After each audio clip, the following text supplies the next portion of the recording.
Grabe ang laki ng bato. Oh.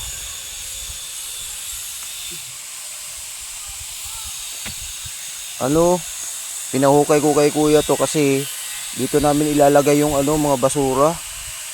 Dito namin itatapon ni Mamshi.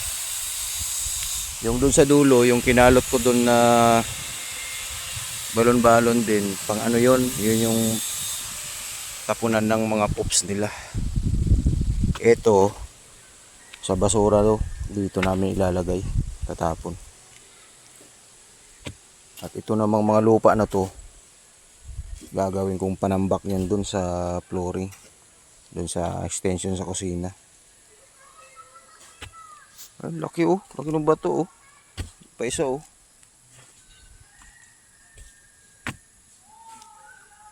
Nagpa-service na ako kasi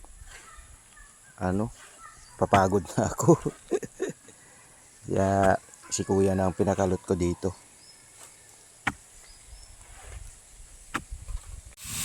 Dalawa tayo kuya. Wait lang. Ano natin? Laking bato niyan. Dalawa tayo. Bigat dito.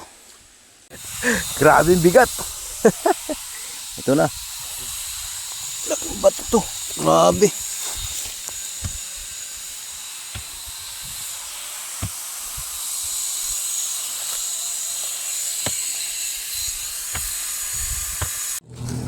Ito yung hahakutin namin doon sa loob para gawin panambak. Ito.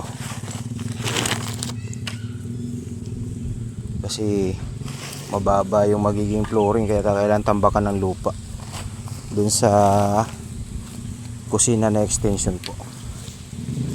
Ayan oh, grabe yung bato oh. Tingnan nyo po, nakuha namin yung mga lalaking bato. Pero mayroon pang mas malaki. Ayan oh. Tsaka itong nasa gitna. Wala na, hindi na kayang yan, tibagin. Bigat na yan.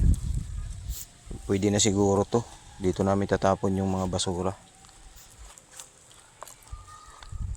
Malalim-lalim na rin. Hakot time.